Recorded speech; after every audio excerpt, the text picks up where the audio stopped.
Welcome everybody once again. So we have completed our 5 modules and we are going to start the 6th module. So 6th module is about plastic theory or plastic analysis of structures. Since we are civil engineers, we are analyzing the plastic analysis of structures. See, so far what you have analyzed is whether it is beam or column or slab or anything, you have analyzed and designed based on the elastic concept. Now you are moving to plastic concept. So see, if you take any material, initially within the elastic limit, the material will have an elastic stage, and when you give more load, when you stress more, the material will be shifted from elastic stage to plastic stage. So that is called the plastic theory. So before a material fail, it reaches its plastic stage. It should reach its plastic stage. So most structural materials have under gradually increasing strain an elastic stage and a plastic stage. See, when you are taking any materials, how will you draw the stress strain curve? Always you will take stress in the y-axis and the strain in the x-axis, or else you will take load in the y-axis and deflection in the x-axis. So load will be expressed in kilonewton, deflection will be expressed in mm, or stress will be expressed in kilonewton per meter square. Stress is nothing but load by area, and strain will be expressed in terms of, it is a dimensionless quantity, change in length by original length, or change in dimension by original dimension. So always we will mark stress versus strain. So always, see, when you take a mild steel bar, your stress strain curve will be like this, and then it will move on like this. So this stage, that is within the elastic limit. So this stress will be proportional to strain. Stress will be proportional to strain. That you call as Hooke's law of elasticity. So this constant, stress by strain, will be equal to constant of elasticity. So beyond this elastic limit, you have a plastic region. So this region is called the plastic region. So that is why, so most structural materials have under gradually increasing strain. When the strain is increased, it will have an elastic stage as well as a plastic stage. Now, what is plastic stage? An increased strain does not produce increased stress. So, listen. So, after this, up to this, with the increased strain, the stress is increased. After this, with increased strain, the stress remains constant. There is no increase in stress. Okay. So, plastic stage means an increased strain. It do not produce any increased stress. That is called plastic stage. Now, so this plastic stage will results in yield stress. So in beams, yielding takes place under bending. So beams are flexural members. So bending takes place, right? So in beams, the yielding takes place under bending. It can be tension. The bending can be tension or compression. And when a beam yields in bending, an increase in curvature does not produce an increase in moment of resistance in the plastic stage. So this stage is called plastic stage. So increase in curvature, it do not produce any increase in moment of resistance. That means with increasing the strain, the object will not take any stress. With the increase in deflection, the object will not take any load. That is called the plastic stage.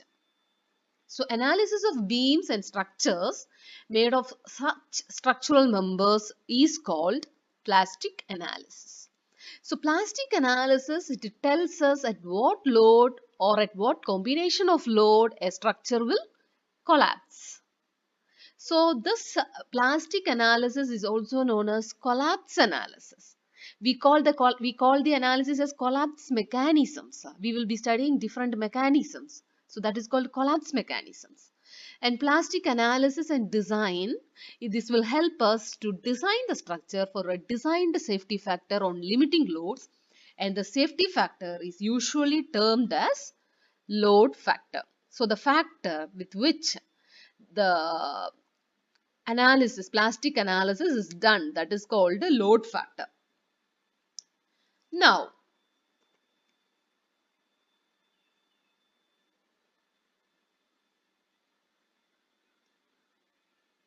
okay,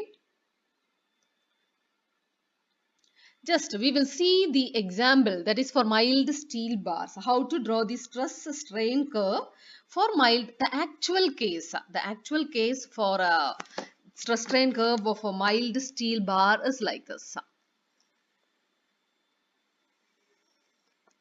We will have stress in the y-axis and strain in the x-axis.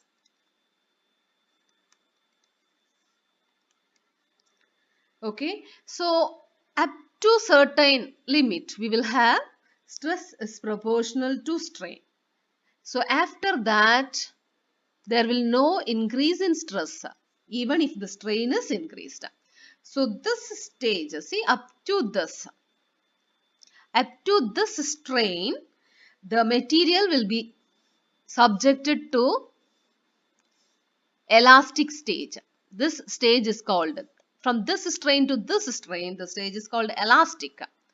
And from this to this stage, it is called plastic. The material will undergo plasticity.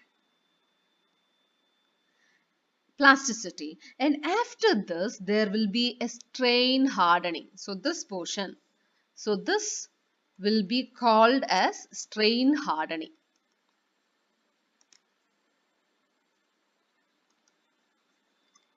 At this stage, there will be a non-linear increase in stress. When you further increase the strain, there will be a non-linear increase in stress just before it breaks, before it collapses. That is called strain hardening.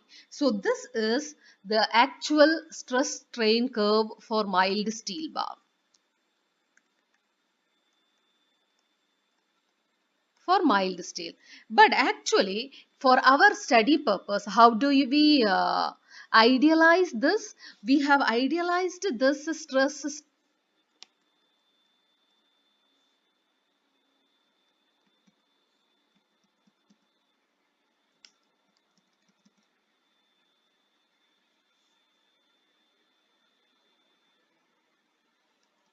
It's not changing. Okay.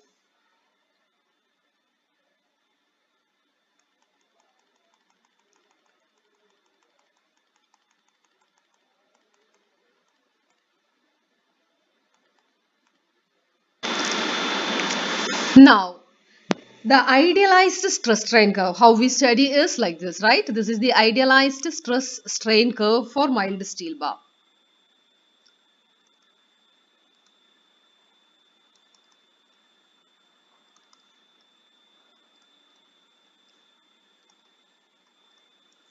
So you will be studying like this, right? So this is a stress and here you have strain. And now see this strain is called elastic yield strain. You will represent the yield strain by epsilon y. Epsilon y means yield strain, and the stress corresponding to the yield strain is yield stress. So sigma y means yield stress. So epsilon y is yield strain and sigma y is called yield stress. Okay, so hereafter we will use this term many times. So what is yield stress and what is yield strain? Now, with this understanding, let us move on to plastic bending of beams.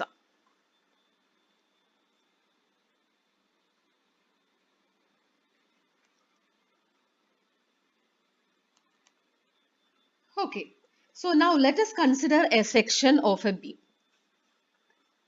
So for example, we will consider a beam like this.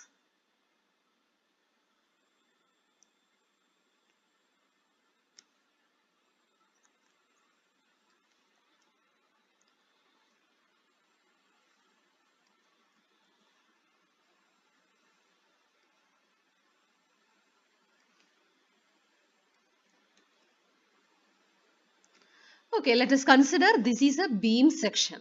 So this is not uniform cross section. This is not uniform section. This is a of any shape.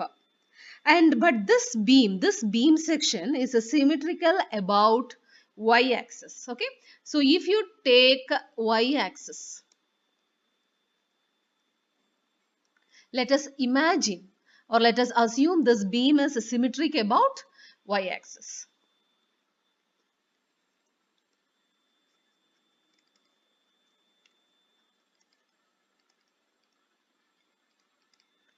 Okay, now the beam will be subjected to increasing couples.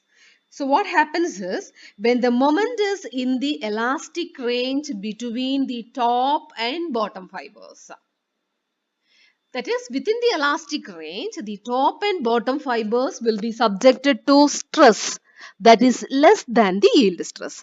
Now we will take the neutral axis. So let us assume the neutral axis is here.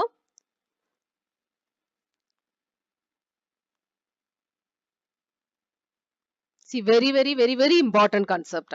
So this axis is taken as the neutral axis. So initially, when you start loading or when you start giving the stress or strain with a slow increase in strain, what happens is,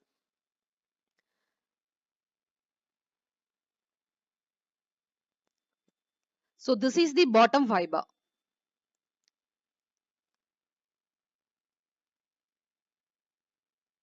Bottom fiber and this is the top fiber.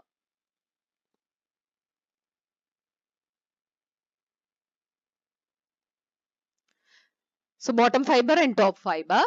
Here, this is the bottom fiber at the top fiber, our sigma will be less than sigma y.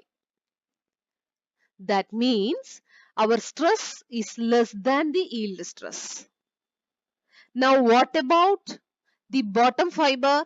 The bottom fiber also, the stress will be less than the yield stress.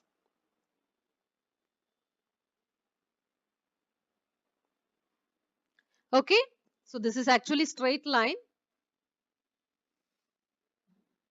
We have to draw this as a straight line.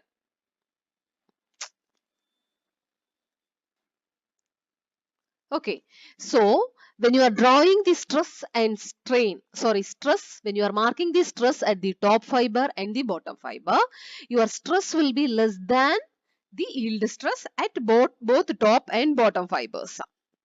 Now, when the moment is gradually increased, you are increasing the load. Okay, so when the moment is gradually increased, at one stage, what happens is, the most distant fiber, see this is the neutral axis, you can take which is the most distant fiber, top or bottom. For this case, the most distant fiber is the bottom fiber. So the most distant fiber, here the bottom fiber. So this bottom fiber will reach the yield stress. When you go on increasing the moment, at one stage, this bottom fiber is the distant fiber. So this bottom fiber will reach the yield stress.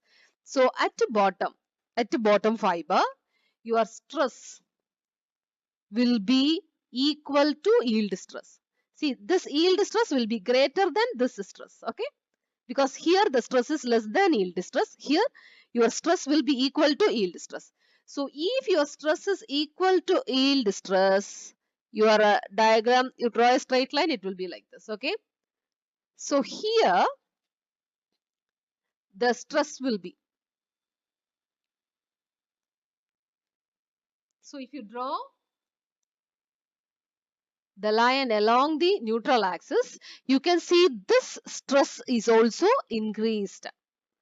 But since this fiber is a shorter distant fiber, this sigma will be less than sigma y when this bottom fiber is reaching the yield stress. When the bottom fiber, see initially both the fibers, the stress is less than yield stress. When you are gradually increasing the moment, the distant fiber will reach the yield stress. And the other extreme fiber will be less than the yield stress. Now, there will be one stage. Next stage, what happens is, both top fiber will also reach the yield stress. So now at this stage, what happens is, the first, see at this stage, your first yield occurs, okay? So the moment corresponding to this stage is called the yield moment. See here, at this stage, there is first yield, right? First yield occurs. And the moment corresponding to this stage is called yield moment. So the corresponding moment is called yield moment. Okay. Now you are go on further in this. So this yield moment is represented by my. We will represent the yield moment as my. Now we will go on increasing the moment. So when the moment is increased beyond the yield moment, the fiber which is already yielded will stretch further but will not take any additional stress. So hence the adjoining inner fiber will start yielding.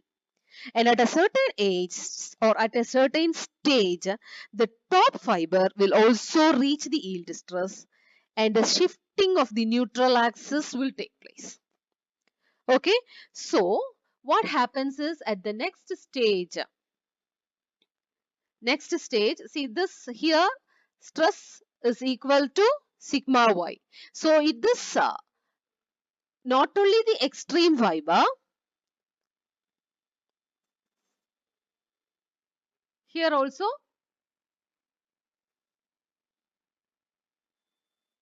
sigma will reach sigma y. Now, once these both have reached sigma y yield, once the extreme fibers have reached the yield stress, what happens is the innermost fibers, these are the innermost fibers. See, these are the innermost fibers. Extreme fiber, innermost fibers. So, the innermost fibers also reaches the yield stress. Okay. So the innermost fibers reaches the yield stress. At one stage, what happens is the next stage, the innermost fiber of the top fiber also reaches its yield stress. That is, sigma is equal to sigma y, sigma equal to sigma y.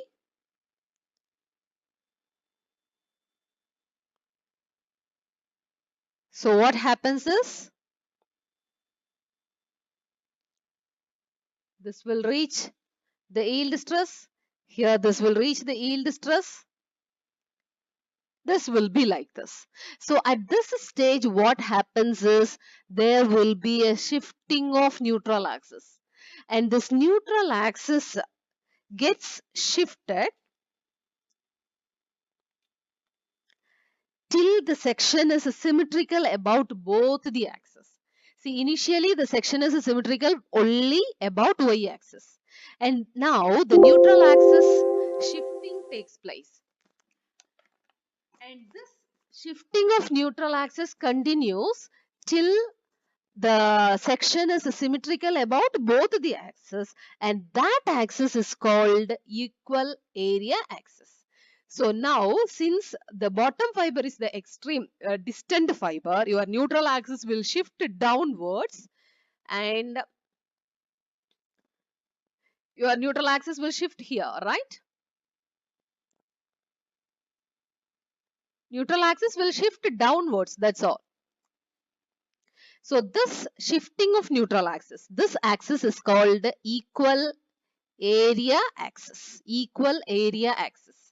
That means at this axis, both the upper of the equal area axis and the bottom of the equal area axis will have equal area. So this portion will be equal to this portion. So what happens is,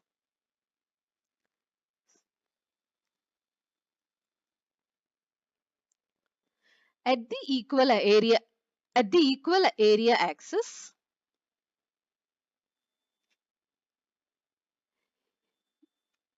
you are, I will take another, okay.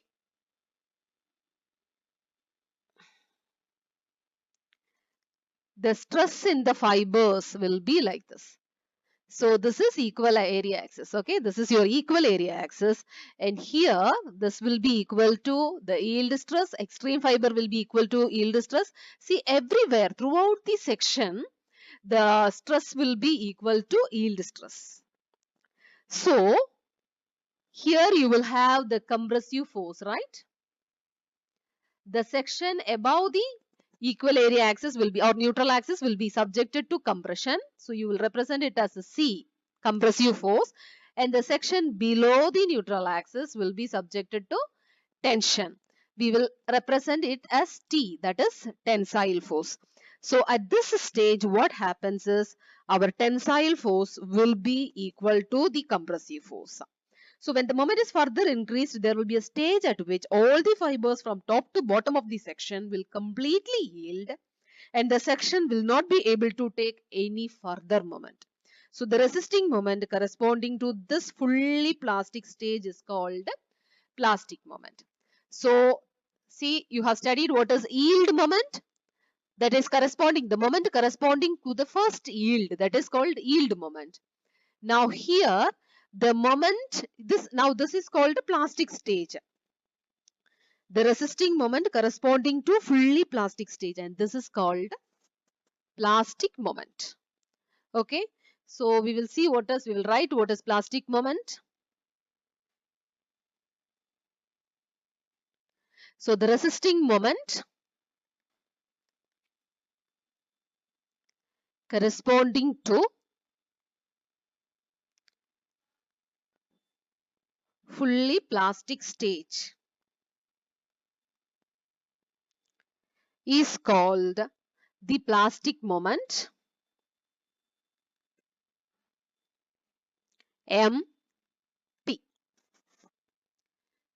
Now, see, we know the equation of bending. So what is the equation of bending?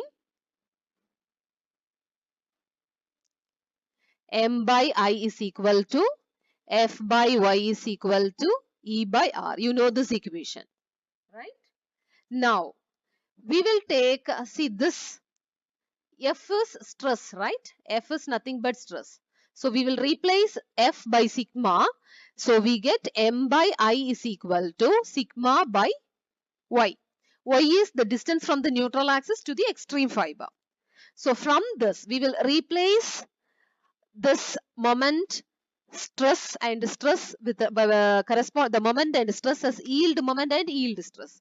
So what we get is My by I is equal to sigma Y by Y.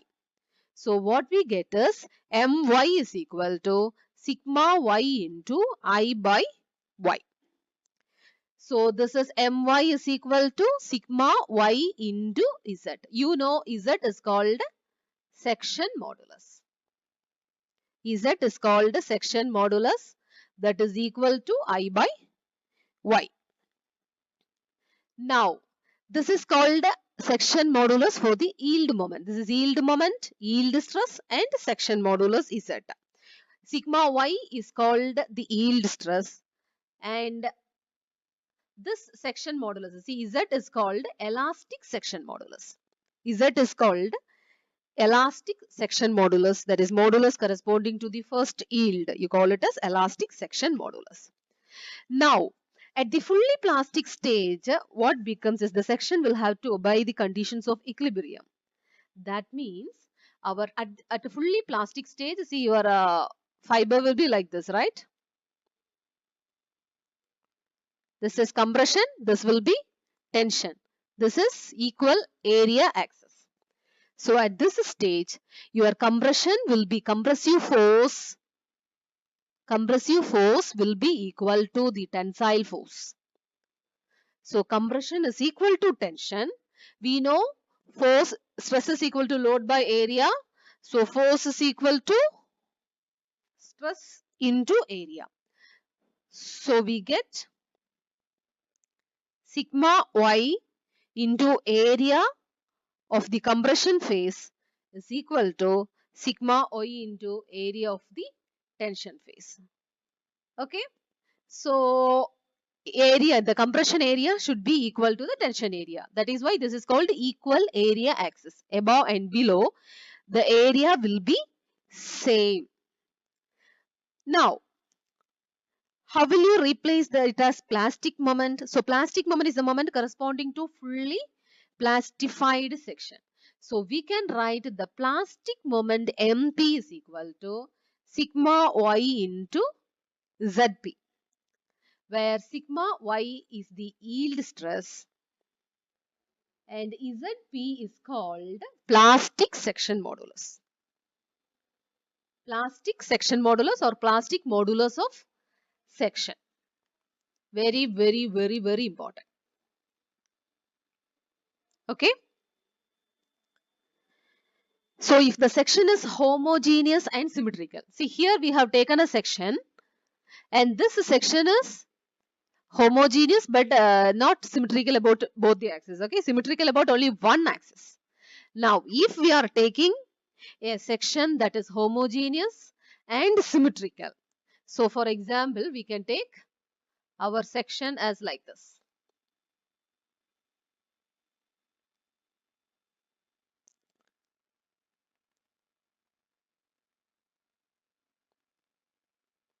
So, symmetrical about both x-axis and y-axis. So, that means our neutral axis and equal area axis will be same. For this case, if this is symmetrical about both the axes, our neutral axis and equal area axis will be same. Therefore, when we are giving a strain, our stress will be like this. When you are increasing the moment at both the extreme top fiber and the bottom fiber will reach the elastic, that is yield stress at the same stage. So this will reach the equal area axis will be like this. Okay. It is compression and here it is tension. So now we will move on to fully plastic moment of the section. What are the assumptions? How will you define the fully plastic moment of the section? So fully plastic moment, it is represented by MP. It is defined as the maximum moment of resistance of a fully plastified or yield cross section. Now, what are the assumptions made to evaluate fully plastic moment of a section? So, first assumption is plane transverse sections remain plane and normal to the longitudinal axis after bending. The effect of shear is neglected. So, it remains plane after and before bending. That's all. Second, the modulus of elasticity has the same value in both tension and compression. You know, modulus of elasticity E is equal to stress by strain. So, this will be equal in both tension and compression. Third, the material is homogeneous and isotropic in both the elastic and plastic state. Fourth, there is no resultant axial force on the beam. No resultant force because tension is equal to compression. Fifth, the cross section of the beam is symmetrical about an axis through its centroid parallel to the plane of bending. That is, it will be the cross section will be symmetrical. Then sixth is the longitudinal fibers are free to expand and contract without affecting the fibers in the lateral directions. So these are the assumptions made for fully plastic moment of a section. So you know, see I'm repeating. So first you saw a irregular shape, then we saw a homogeneous and isotropic symmetric section. Now once again we will see another symmetric section. So the section will be like this, circular section. Okay. So this will be symmetric about both x-axis and y-axis. So that our fully plastified stage will be like this. This is tension. Here it is compression. So compression is equal to sigma y into AC. See, this region is AC. Similarly, this region is AT. So T will be equal to sigma y into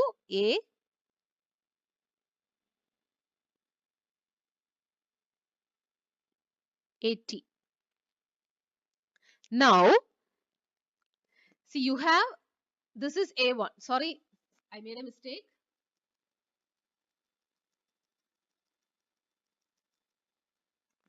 This T is equal to sigma y into AT. Area is not this area, it is this area. See, this area is AC and this area is AT. Tension area and compression area. Also, see there will be a center of gravity. So this center of gravity is taken as G1 and this center of gravity is taken as G2. You can take it as GC and GT also. Now this distance, the distance from the equal area axis to the center of gravity of the top portion is called Y1, is represented as Y1, and below the center of gravity the distance is represented by Y2, distance from the equal area axis to the center of gravity of this portion. So from this what we can conclude is compression will be equal to tension.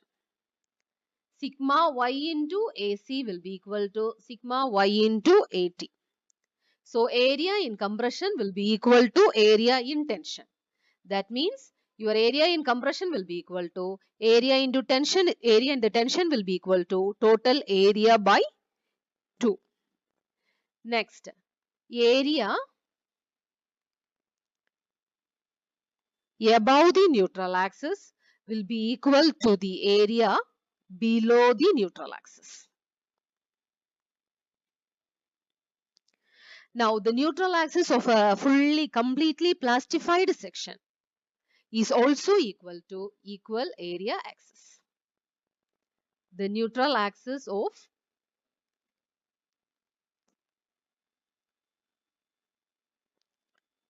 completely plastified section is also equal to equal area axis.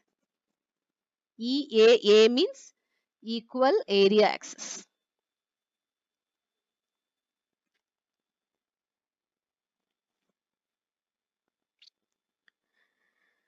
Now, so the equal area axis, it divides the cross section into two equal areas. So these two equal and opposite forces forms a couple, that is tension and compression. Two equal and opposite forces. It will form a couple to resist the fully plastic moment. So our fully plastic moment MP will be equal to sigma y into AC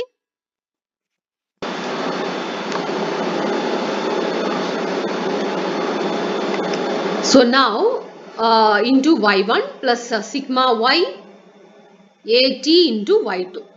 So we can take sigma y out. So sigma y into AC y1 plus at y2. So we know AC is equal to AT is equal to A by 2.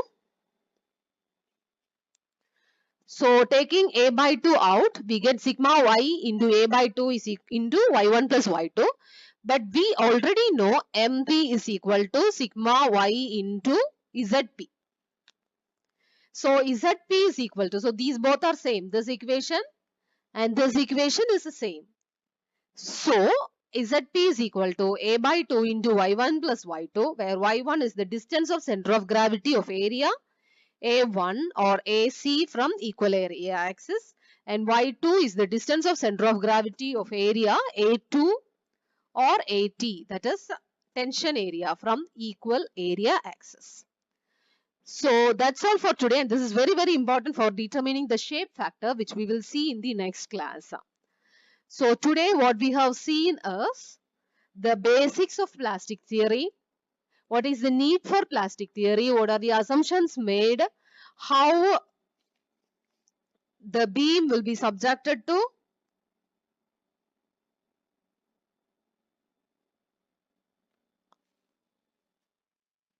plastic theory, and what is the importance of plastic section modulus, elastic section modulus, yield stress, yield moment, and plastic moment. So thank you. We will see the next portions in the next class. Thank you.